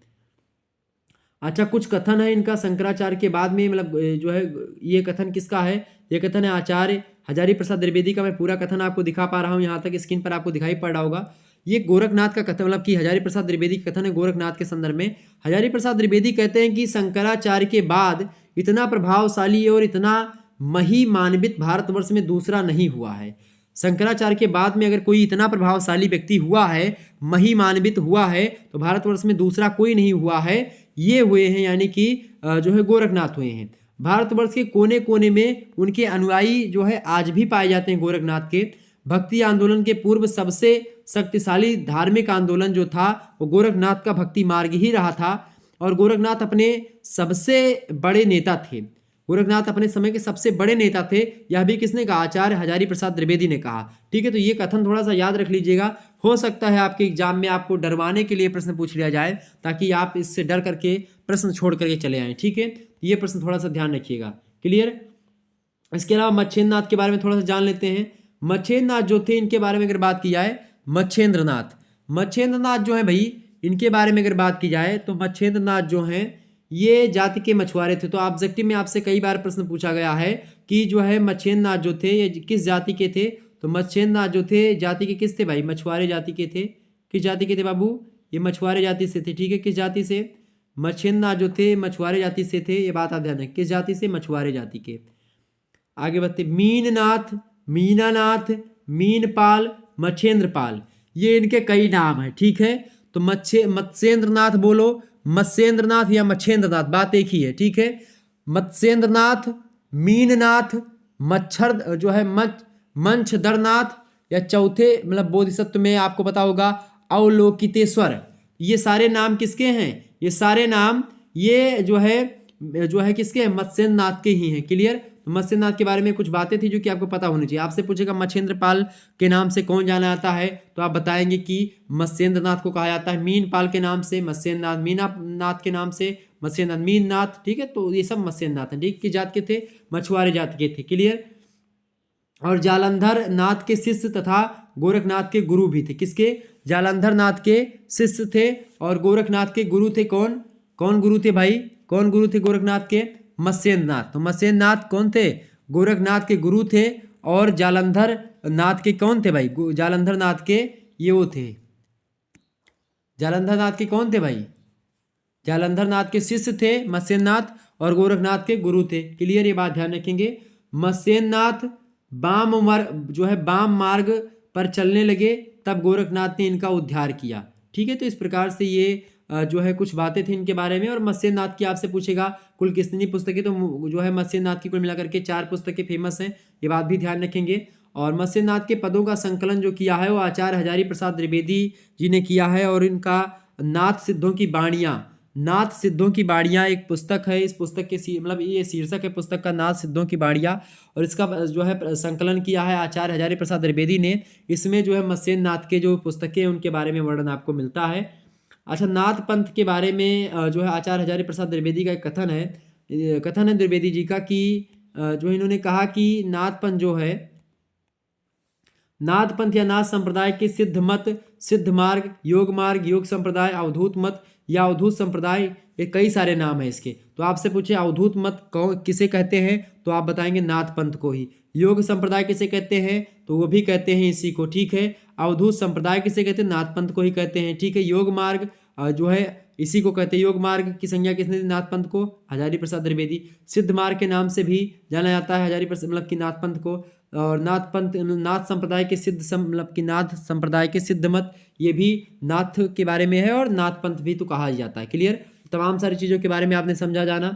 अब नाथ संप्रदाय के कुछ प्रमुख गुरु रहे हैं, उनके बारे में थोड़ा जान लेते हैं। यहाँ से भी प्रश्न आपके एग्जाम में बन सकते हैं। उसके बाद में ऑब्जेक्टिव टाइप के प्रश्नों पर हम चर्चा करेंगे बिना समय गंवाए हुए। ठीक है, नाथ पंथ के बारे में बात किया है तो नाथ पंथ के बारे में थोड़ा सा जानिएगा। नाथ संप्रदाय के प्रमुख गुरु, आदि गुरु की बात की तो आदि गुरु को आप सभी को पता होगा, आदि योगी, आदिनाथ, सर्वईश्वर, भगवान महादेव, सदाशिव, ये तमाम सारे नामों से जानते हैं। ठीक है, हिंदू भगवान मतलब कि हिंदू धर्म के देवता भगवान शंकर हैं। ठीक है, जिनकी जटाओं से गंगा जी बहती हैं, चंद्रमा उस जो है उनके मस्तक पर विराजमान होते हैं। जटाटवी गलत जल प्रवाह पावित स्थले गले अवलम विलंबितां भुजंग तंगमालिकां डमड्डमड्डमन्ननाटबड्डमरवयं चकार चंड तांडवम तनुत्तुन शिव शिवम जटाकटाह संभ्रमं निलिप्प लिप्प निर्झरी बिलोल बच्च बल्लरी विराजमान मूर्धनि धगद धगद्ज्वललाट पट्टपावके किशोर चंद्रशेखरी रति प्रतिक्षण मम धरा धरेन्द्र नंदनी विलास बंध बंधुरा फरद्गद संतति प्रमोदमान मानसे कृपा कटाक्ष धौरणी निरुद्धुरापति कचित दिगंबरे मनो विनोद में तपस्तनी। ये भगवान शंकर जो हैं, ये वही शंकर भगवान हैं जो कि आदि योगी कहे जाते हैं, आदिनाथ सर्वेश्वर कहे जाते हैं, भगवान महादेव सदाशिव के नाम से जाने जाते हैं, वो भगवान शंकर हैं। ये त्र्यंबकम यजामहे सुगंधिम पुष्टिवर्धनम उर्वारुकमिव बंधनात् मृत्युर्मोक्षे मामृतात्, वो भगवान, वो आदि गुरु हैं। यहाँ पर ये आदि गुरु हैं जो कि आदिनाथ के नाम से जाने जाते हैं। ठीक है, आगे बढ़ते हैं। मतलब नाथों में आदि मतलब भगवान शंकर को ही बताया गया है और शैव शाखा से ही जुड़े रहे हैं ये लोग। क्लियर? देखिए, महर्षि मच्छेंद्र नाथ, इसके बाद में आते हैं। महर्षि मच्छेंद्र नाथ की बात सबसे पहले कौन है? यही हैं आदिनाथ। उसके बाद में दूसरे नंबर के कौन है? महर्षि मच्छेंद्र नाथ। महर्षि मच्छेंद्र नाथ की बात करें तो 8वीं और 9वीं शताब्दी के योग सिद्ध मतलब किए रहे हैं। तो आपसे ऑब्जेक्टिव में प्रश्न पूछता है कि महर्षि मच्छेंद्र नाथ का समय, तो 8वीं या 9वीं शताब्दी आप बता दीजिएगा। तो योग सिद्धि तंत्र परंपराओं और अपरंपरागत प्रयोगों के लिए जाने जाते हैं मच्छेंद्र नाथ। ठीक है, इसके अलावा महायोगी गोरक्षनाथ है, जिसको गोरखनाथ के नाम से आप जानते हैं। ठीक है, तो 10वीं या 11वीं शताब्दी में प्रकट हुए ये मठवादी नाथ संप्रदाय के संपादक रहे हैं। तो आपसे ये भी प्रश्न पूछेगा मठवादी नाथ संप्रदाय के संपादक कौन है, तो आप बताएंगे गोरखनाथ हैं। व्यवस्थित योग तकनीकों का प्रणेता कौन है? गोरखनाथ हैं। संगठन के बारे में बताया, हठ योग के ग्रंथों के बारे में बताया इन्होंने। किसने? गोरखनाथ के बारे मतलब गोरखनाथ ने। और निर्गुण भक्त के विचारों के लिए भी प्रसिद्ध जाने जाते हैं गोरखनाथ। इन्हीं गोरखनाथ के विचारों से कहीं ना कहीं पे आपको मेल खाते हुए दिखाई पड़ेंगे कबीरदास। क्लियर? इसके बाद में आते हैं नाम भाई किसका? जालंधर नाथ का। जालंधर नाथ जो है 12वीं शताब्दी के सिद्ध हैं। मूल रूप से जालंधर यानी कि जो जालंधर एरिया है पंजाब में पड़ता है और वहीं के निवासी थे ये। राजस्थान और पंजाब के क्षेत्र में इनकी ख्याति जालंधर नाथ की फेमस है। ये बात आप ध्यान रखेंगे। तो आपसे पूछेगा राजस्थान और पंजाब क्षेत्र में किस जो है नाथ की ख्याति है, तो आप बताएंगे जालंधर नाथ की। क्लियर? अगला प्रश्न आप देखेंगे जो है कानिफ नाथ। कानिफ नाथ की अगर बात की जाए भाई, कानिफ नाथ की अगर बात की जाए तो कानिफ नाथ जो हैं ये जो हैं 14वीं शताब्दी के सिद्ध हैं। मूल रूप से बंगाल के निवासी हैं कानिफ नाथ। नाथ संप्रदाय के भीतर एक अलग उप परंपरा की शुरुआत जो करने वाले विद्वान हैं वो काफ़ी मतलब कानिफ नाथ ही हैं। तो नाथ संप्रदाय के अंदर भी इन्होंने क्या किया? इन्होंने एक नई परंपरा की शुरुआत करी कानिफ नाथ ने। क्लियर? इसके लिए फेमस है। इसके बाद में आता है नाम चौरंगी नाथ का। चौरंगी नाथ की बात की जाए तो चौरंगी नाथ जो है भाई, चौरंगी नाथ की अगर बात की जाए तो चौरंगी नाथ जो हैं ये बंगाल के राजा देवपाल के पुत्र। उत्तर पश्चिम में पंजाब क्षेत्र में इनकी ख्याति आपको दिखाई पड़ेगी। और इनसे संबंधित एक तीर्थस्थल भी है जिसको सियालकोट यानी कि पाकिस्तान में पड़ता है अब सियालकोट। तो ये सब इनके नाम से चौरंगी नाथ से संबंधित तीर्थस्थल कौन सा है भाई? तो सियालकोट है। आप जटी में प्रश्न बन सकता है। और चौरंगी नाथ की ख्याति प्राप्त एरिया तो उत्तर पश्चिम में पंजाब क्षेत्र में इनको ख्याति प्राप्त है।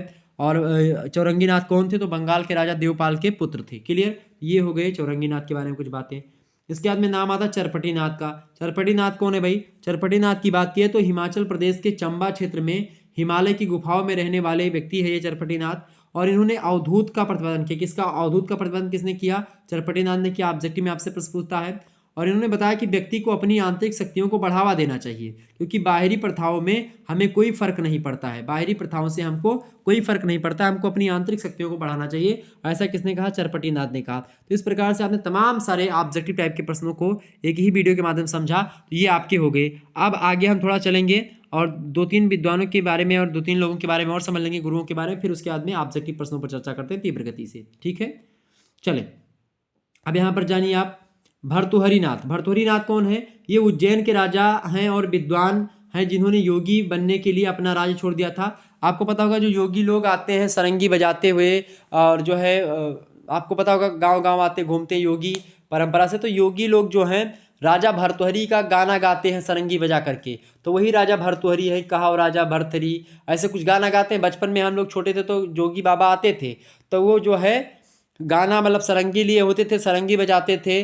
ठीक है, और बढ़िया भगवा कलर का वस्त्र धारण करते थे, मोड़ पर अंगोछा एक प्रकार सर पर बांधते थे, बढ़िया भगवा कलर का, और सरंगी बजाते थे और उनको दान उद्यान दिया जाता था। और जो है बढ़िया राजा भर्तृहरि का खिस्सा, भगवान शंकर का विवाह, ये सब गाते थे। तो ये सब भर्तृहरि नाथ से रिलेटेड थे जो योगी परंपरा से, ठीक है, योग परंपरा से। तो ये खासकर नाथों से भी जुड़े रहे। तो भर्तृहरि नाथ जो हैं ये उज्जैन के राजा थे और उज्जैन के राजा होने के बाद में विद्वान भी बहुत बड़े थे। योगी बनने के लिए अपना राज्य इन्होंने छोड़ दिया था, इसीलिए फेमस हैं। इसके अलावा गोपीचंद नाथ की बात की तो गोपीचंद नाथ कौन है भाई? बंगाल की रानी के पुत्र हैं ये गोपीचंद नाथ। और इन्होंने क्या किया? अपना राजपाट भी त्याग कर दिया गोपीचंद नाथ ने भी, इसके लिए फेमस हैं। इसके बाद में आता है नाम रत्ननाथ का। रत्ननाथ जो है 13वीं शताब्दी के सिद्ध और मध्य नेपाल और पंजाब में ख्याति प्राप्त व्यक्ति हैं। उत्तर भारत में नाथ और सूफी दोनों संप्रदाय में इनका नाम जो है आदरण के साथ लिया जाता है, यानी आदर के साथ लिया जाता है रत्ननाथ का। तो ये खास करके नाथों की परंपरा से भी जुड़े रहे और आगे चल करके भक्ति काल में सूफी परंपरा से भी इनका जुड़ाव रहा, लगाव रहा, मतलब कि लोगों का लगाव इनके प्रति रहा। अगला विद्वान आप कहते हैं धर्मनाथ। धर्मनाथ की बात की तो 15वीं शताब्दी के सिद्ध हैं ये। गुजरात में इनको ख्याति प्राप्त है। कच्छ के क्षेत्र में एक मठ की स्थापना भी धर्मनाथ ने करी है। ठीक है, और कुइनदंती, कुइनदंती माने होता है कि जो कहने के अनुसार लोग जो कहते हैं वहाँ के जो निवासी होते हैं, कुइनदंती माने होता है जिसमें प्रमाणिकता कम हो लेकिन कथा कही जाती है। ठीक है, तो कुइनदंतियों के अनुसार उन्होंने कच्छ क्षेत्र को जीवित रहने योग्य बनाया था। किसने? धर्मनाथ ने। ये बात भी वहाँ के लोग बताते हैं। इसके अलावा नाम आता है मस्तनाथ का। मस्तनाथ जो है 18वीं शताब्दी के सिद्ध हैं और इन्होंने हरियाणा में एक मठ की स्थापना भी करी थी। ये बात आप ध्यान रखें कि उनका नाम क्या है? मत्स्यनाथ। तो हरियाणा में एक मठ की स्थापना किसने करी थी? मत्स्यनाथ ने करी थी, ठीक है, मत्स्यनाथ ने। तो इस प्रकार से आपके तमाम सारी चीज़ समझ जो है होती है। और अब मैं थोड़ा सा ऑब्जेक्टिव प्रश्नों की ओर रुख करता हूं, और ऑब्जेक्टिव प्रश्नों में मैंने वन लाइनर प्रश्नों को रखा है, कुछ प्रश्नों को उनको जानने का प्रयास, यानी आपने जितना पढ़ लिया उसके माध्यम से आपसे ऐसे प्रश्न तमाम सारे पूछे जाएंगे जो कि आपको पता होंगे, ठीक है। और मेरे हिसाब से आपको सारे प्रश्न पता होंगे। एक बात और मैं यहाँ पर आपको क्लियर कर दूँ, यहीं पर देखिए, ये जो है आपको बता दूं, जो जालंधर है, जालंधर को बालनाथ के नाम से भी जाना जाता है, नागार्जुन को रसायनी भी कहा जाता है, चौरंगीनाथ को पूरन भगत भी कहा जाता है। तो आपसे ऑब्जेक्टिव में प्रश्न पूछेगा पूरन भगत किसे कहते हैं, तो पूरन भगत जो है चौरंगीनाथ को कहते हैं। आपसे पूछेगा रासायनी के नाम से कौन से नाथ प्रसिद्ध हैं, तो नागार्जुन प्रसिद्ध हैं। आपसे पूछेगा बालनाथ किसको कहते हैं, तो जालंधर को बालनाथ भी कहते हैं। क्लियर, चीज क्लियर हो गई, आगे बढ़ते हैं। तो ये BA second year third semester 2022-23 के मतलब कोई से 23 की परीक्षाओं के लिए अनिवार्य पेपर और एक इलेक्टिव माइनर पेपर जो भी है आपका इंट्रोडक्शन टू नाथ पंथ का परिचय DDU यानी कि दीनदयाल उपाध्याय गोरखपुर विश्वविद्यालय के दृष्टि से बहुत ही महत्वपूर्ण है, ठीक है। 30 तारीख को आपकी परीक्षा लगी, उसके लिए बहुत ही हेल्पफुल होगा। देखिए पहला प्रश्न आप देखेंगे, सभी लोग मैं तीव्र गति से आगे बढ़ूंगा और वन लाइनर चूंकि मैंने प्रश्न रखा ताकि आपका टाइम वेस्ट ना हो 4 बार ऑप्शन पढ़ने में, ठीक है। चलें, प्रथम आदिनाथ कौन माने जाते हैं भाई, तो प्रथम आदिनाथ कौन माने जाते हैं, भगवान शिव जो है प्रथम आदिनाथ माने जाते हैं, आदि गुरु माने जाते हैं। नाथों की संख्या कितनी भाई, 9 नाथ है, मैंने आपको बारे में सभी को बता दिया। अगला क्वेश्चन आपसे बन सकता है कि नाथों की साधना क्या कहलाती है, तो हठ योग कहलाती है। क्लियर, ये भी मैंने बताया था। अगला प्रश्न, षठ चक्र पद्धति किसने आरंभ करी थी, गोरखनाथ ने, ये भी मैंने आपको बताया। इसके अलावा पांचवा क्वेश्चन आप देखेंगे, हजारी प्रसाद द्विवेदी ने चौरंगीनाथ को क्या कहा, चौरंगीनाथ को पूरन भगत कहा, ठीक है। नागार्जुन को रासायनिक कहा, बाल जो है जालंधर को बालनाथ कहा, ये सब चीजें ध्यान रखेंगे। क्लियर, रासायनिक के नाम से कौन से प्रसिद्ध है भाई, नागार्जुन को रासायनिक के नाम से भी प्रसिद्ध किया गया है, प्रसिद्ध है वो। सातवां प्रश्न देखें, जालंधर नाथ को अन्य किस नाम से जाना जाता है, तो जालंधर नाथ को बालनाथ के नाम से जानते हैं। आपसे पूछेगा मत्स्येंद्र नाथ को अन्य किस नाम से जानते हैं, तो मत्स्येंद्र नाथ को मीननाथ या फिर मीनानाथ, जो है मंछदरनाथ, या चौथे बोधिसत्वमेन को जो है अवलोकितेश्वर के नाम से भी जाना जाता है, ये बात भी ध्यान रखेंगे, ठीक है। और चौरंगीनाथ जो है गोरखनाथ के शिष्य हैं, ये बात भी आप ध्यान रखेंगे, मतलब गोरखनाथ के शिष्य थे चौरंगीनाथ, ठीक है। और पूरन भगत के नाम से चौरंगीनाथ को जाना जाता है। क्लियर, आगे बढ़ते हैं। आठवां क्वेश्चन आप देखेंगे, नाथ पंथ का प्रमुख प्रभाव कहाँ था भाई, नाथ पंथ का जो प्रमुख प्रभाव था खास करके पश्चिमी भारत में ज़्यादा था, ठीक है, राजपूताना एरिया में। इसके अलावा नौवां प्रश्न, नाथ पंथ के वास्तविक प्रवर्तक कौन है भाई, गोरखनाथ है, ठीक है। हठ योग के प्रवर्तक कौन है, गोरखनाथ ही है, ये बात आप ध्यान रखेंगे। आगे बढ़ते हैं 11वां प्रश्न। 11वां प्रश्न आपका आ चुका है, गोरखनाथ के प्रथम गुरु। प्रश्न आपसे बढ़िया है, प्रश्न आपकी परीक्षा की दृष्टि से बहुत ही हेल्पफुल हो सकता है, तो आप लोग एकदम से रट लीजिएगा इन प्रश्नों को। गोरखनाथ के प्रथम गुरु कौन है भाई, आदिनाथ भगवान शिव। इसके अलावा 12वां प्रश्न आपका, नाथ शब्द का अर्थ क्या है भाई, कर्ता, भगवान या अधिपति, ठीक है, या इनमें से सभी। आपको ऑब्जेक्टिव डी में देगा, मतलब कि जो है ऑप्शन डी में देगा, उपरोक्त तो सभी, तो आप लगाएंगे डी, ठीक है। कर्ता, भगवान, अधिपति, ये नाथ शब्द का अर्थ होता है। अच्छा, ऋग्वेद में खास करके नाथ शब्द का क्या अर्थ है, ऋग्वेद में नाथ को समर्थ या सक्षम जो होता है उसी को नाथ कहते हैं। अथर्ववेद में खास करके रक्षक या शरणागतारा बोलते हैं, शरणगतारा बोलते हैं किसको भाई, जो है नाथ को, ठीक है। तो ये बात भी ध्यान रखें, ऑब्जेक्टिव में प्रश्न बहुत बार पूछा गया है ये, इसीलिए मैंने वन लाइनर में इसको रख दिया। अगला प्रश्न आपसे बन सकता है, गोरखबानी का संपादन किसने किया, तो गोरखबानी का संपादन पीताम्बर दत्त बर्तवाल ने किया। कब किया, 1930 में किया। ये तमाम सारे प्रश्न आप ध्यान रखेंगे। इसके अलावा 15वां प्रश्न आप देखते हैं, नारी निंदा किस संप्रदाय में मिलती भाई, नारी निंदा जो है ये नाथ पंथ में मिलती है। कौन से पंथ में, नाथ पंथ में नारी निंदा मिलती है। और इसके अलावा मैंने और तमाम सारी चीज़ों को बारे में बताया है आपको, ऊपर आप वीडियो देखे ही होंगे। अगला क्वेश्चन आप देखेंगे, बैराग पंथ किस संप्रदाय की शाखा थी, तो बैराग पंथ जो है ये गोरखपंथी संप्रदाय की शाखा, ये बात ध्यान रखेंगे, ठीक है। आगे बढ़ते हैं। 17वां क्वेश्चन आपसे बन सकता है कि कौल मत के प्रवर्तक कौन है भाई, तो कौल मत के प्रवर्तक है मत्स्येंद्र नाथ, ध्यान रखिएगा, बहुत इंपॉर्टेंट प्रश्न ऑब्जेक्टिव में प्रश्न पूछा गया है। अगला प्रश्न आपसे बन सकता है कि 12 पंथी संप्रदाय के प्रवर्तक कौन थे, तो 12 पंथी संप्रदाय के प्रवर्तक गोरखनाथ थे। ऑप्शन नंबर इसका जो भी होगा आप लगा दीजिएगा, गोरखनाथ ही है, ठीक है। 19वां नंबर आपसे प्रश्न बनेगा कि सिद्धों की संख्या कितनी है, सिद्धों की संख्या 84, जो कि मैंने आपको बता दी। और आचार्य रामचंद्र शुक्ला जी ने अपनी पुस्तक में बताया भी, सारे के नाम मैंने आपको शुरुआत में गिनवा दिया, आप लोग देख लीजिएगा, जिनमें नाम फेमस है सरापा का, सबरपा का, लुइपा का, डोम्भिपा का, कन्हापा का, ठीक है।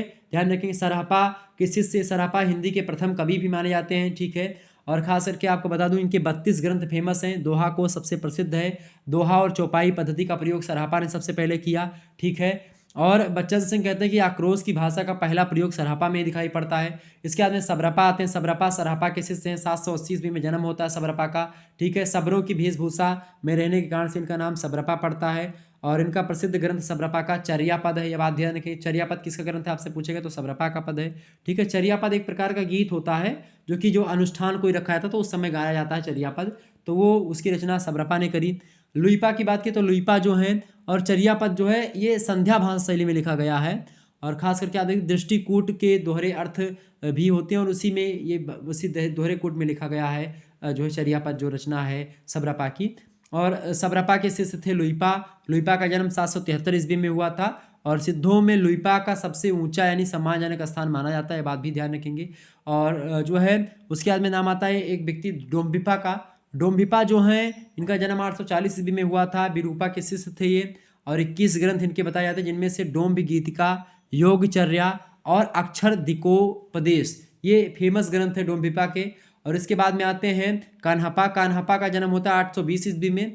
जलंधरपा के शिष्य हैं कौन? कान्हपा। जो किसके शिष्य हैं भाई? कान्हपा जो हैं ये जलंधरपा के शिष्य। किसके? जलंधरपा के शिष्य कौन है? कान्हपा हैं। 820 में जन्म हुआ कान्हपा का। राहु शंकराचार्य ने इनके बारे में बताया कि कान्हपा पांडित्य और कवित्व में बेजोड़ थे। तो इस प्रकार से ये कान्हपा, डोम्बिपा, लुइपा, सरहपा, सबरपा इन सभी ये सब सिद्ध है। ठीक है, सिद्धों की संख्या आपकी कितनी है? 44 है। तो कहीं से ये प्रश्न पूछा है आप आसानी से बता पाएंगे, इतनी चर्चा मैंने आज की वीडियो के माध्यम से कर दी। 20वां प्रश्न आप देखेंगे, 20 नंबर आपका प्रश्न आ चुका है भाई, सभी लोग देखने का प्रयास करेंगे। 20 नंबर प्रश्न है ज्ञान तिलक किसने लिखा है? तो ज्ञान तिलक गोरखनाथ की रचना है, बात भी आप ध्यान रखेंगे। क्लियर। इसके अलावा 21वां प्रश्न आप देखते हैं, अवधूत मत के प्रमुख रस कौन सा है? तो अवधूत मत का जो प्रमुख, अवधूत मत किससे रिलेटेड है भाई? नाथपंथ से रिलेटेड है। ठीक है, प्रमुख रस कौन सा है इसका? भयानक रस है, बात ध्यान रखेंगे। इसके अलावा अगला क्वेश्चन आप देखेंगे 22 नंबर आप प्रश्न देखिएगा। 22 नंबर आप प्रश्न देखेंगे, नाथ संप्रदाय की साधना पद्धति में हा वर्ण किसका सूचक है भाई? तो हा वर्ण सूर्य का और ठा वर्ण चंद्रमा का सूचक है, ये बात ध्यान रखेंगे नाथ संप्रदाय की साधना पद्धति में। 23 नंबर आप प्रश्न देखते हैं जो है मंछदरनाथ का मूल नाम क्या है? इनका नाम मूल नाम है महेश और इनका नाम खास करके मीनानाथ और इसके अलावा अवलोकितेश्वर ये चौथे बहुश्रुति में कहा गया। मत्स्येंद्र नाथ इनका पूरा नाम, तो ये बात ध्यान रखेंगे। 24 नंबर प्रश्न, सिद्धों व नाथों के बीच विभाजक रेखा क्या थी? स्त्री विषयक दृष्टिकोण। क्योंकि स्त्रियों के मामले में गृहस्थ के आश्रम में सिद्ध लोग वो लोग भोग को योग समझते थे सिद्ध लोग। ठीक है, जबकि नाथ लोग जो थे ये स्त्री विषयक दृष्टिकोण इनका थोड़ा सा अलग था, स्त्रियों के प्रति कम रुझान था इनका। ठीक है, भोग को स्थान नहीं दिया, गृहस्थ को आश्रम नहीं दिया, इनकी उपेक्षा करी। 25वां क्वेश्चन देखेंगे, सिद्धों की साधना में शून्य का क्या अर्थ है? सिद्धों की साधना में शून्य का अर्थ होता है ज्ञान से। ठीक है, ये बात ध्यान रखेंगे। अगला क्वेश्चन आप देखते हैं 26 नंबर प्रश्न, हठ प्रदीपिका। मैंने पुस्तक के बारे में बताया था आपको, तो हठ प्रदीपिका के लेखक कौन है भाई? जो है स्वात्माराम जी हैं हठ प्रदीपिका के लेखक। क्लियर। आगे बढ़ते हैं, अगला रचना है आपका अमन शेक योग।